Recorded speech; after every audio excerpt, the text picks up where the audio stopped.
Hey guys, we're gonna be doing a presentation on American struggle to preserve the colonial liberties, which sounds complicated, but it's actually not. So you guys don't have to worry. What you guys do have to worry is the 10-point essay quiz that I'm gonna be giving afterwards.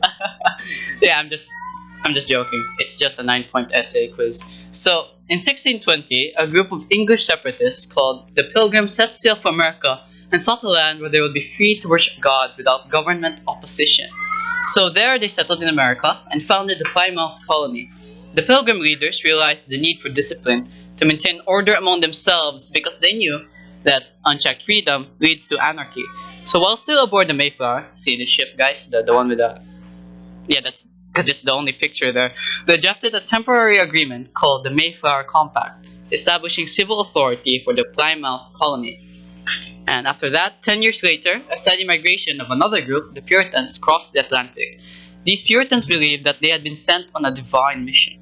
They sought to establish an ideal state based on biblical principles and a government that promotes those principles and restrain evildoers. But their ideal society failed as later Puritan generations they professed, but they did not possess the same, the religious convictions of their parents and grandparents. Nevertheless, Puritan morality and theology had a great impact on the culture of the American colonies.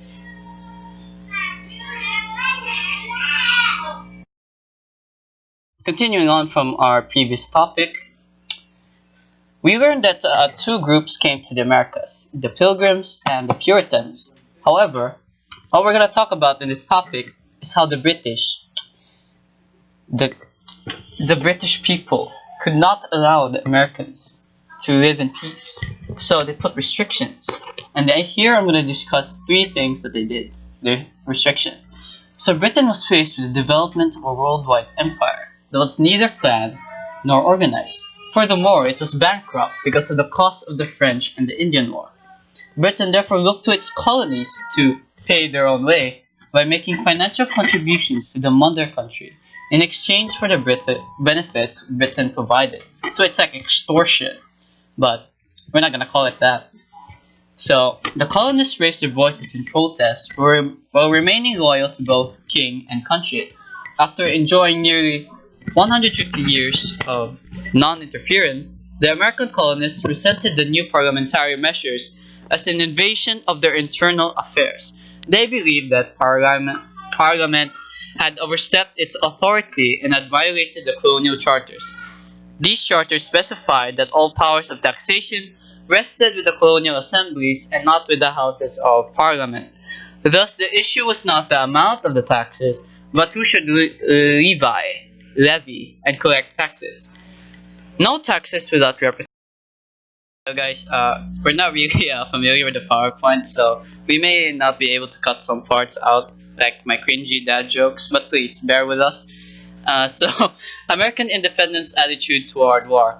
So, of course, the British were meddling with their internal affairs, and America did not like that. So, before fighting broke out, a few colonists had thoughts of separating from Britain. But as fighting continued, the mood among the colonists gradually changed. Their cause became a struggle to preserve their freedom and to secure independence from Britain.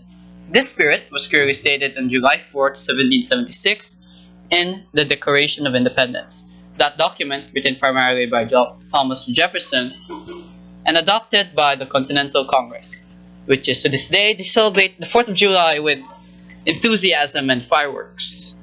Yeah. Where? Okay. Sorry guys, I don't know how to end it. The X? Okay. Uh,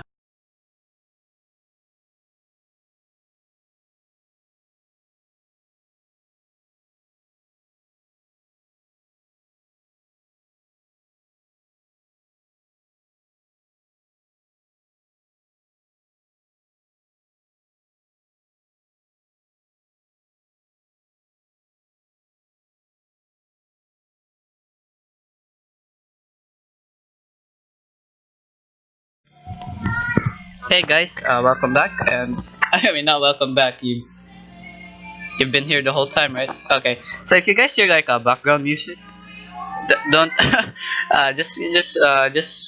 ignore it and stuff. Just listen to this discussion. So the course of the war, the fighting, which broke out more than a year before the signing of the Declaration of Independence, dragged on for 7 years. The American cause, however, was strengthened by the determined leadership of General George Washington, who later became known as the first president of the United States. But we're not going to talk about that. So, also the American soldiers were fighting for their homes and freedom. These proved to be strong personal motivations that the British troops, many of whom were German mercenaries, could not match. So this is the power of flowers and friendship. Okay, just like any anime protagonist in shonen.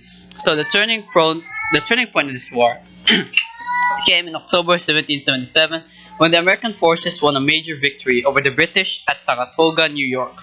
After hearing of that victory, France openly declared its support for the American cause and provided the colonies with badly needed aid. So at Yorktown, Virginia in 1781, the combined French and American forces forced the British army, commanded by Lord Cornwallis, to surrender. When news of the surrender reached London, the British government, which was involved in a struggle with the French, the Dutch, and the Spanish around the world, was willing to bring the war to an end. So it was like a 3v1. So after 2 years of negotiation, the Treaty of Paris. Yay, so you made it to the final slide. Thank you for suffering. So, the Constitutional Republic. So, after the war, the American colonists had their independence, but they lacked a strong national government. So, they divided the powers of government among three branches: the executive, the legislative, and the judicial. To remedy the problems they experienced under the Articles, the Convention established the principle of federalism, delegating specified powers to the national government and reserving all other powers for the state governments or the people. So the framers of the Constitution stressed such concepts as popular sovereignty and the natural rights of all men. The first 10 amendments, called the Bill of Rights, clearly defined these liberties and placed restraints on governmental interference. From the days of the early settlements, though their difficult years of war, the framing of their government, and the developing of their new nation, many Americans looked to God for guidance, deliverance, and strength. And as God has said in the Bible, He blessed the nation that worships Him and praises Him. So this is the reason why America is such a strong superpower today, because their early foundation was based on God's word. But sadly, America today is not what it was before. Many people are like raiding the Washington D.C. Riots broke out because of the shooting of George Floyd, and yeah, Black Lives Matter, guys. And yeah, it's really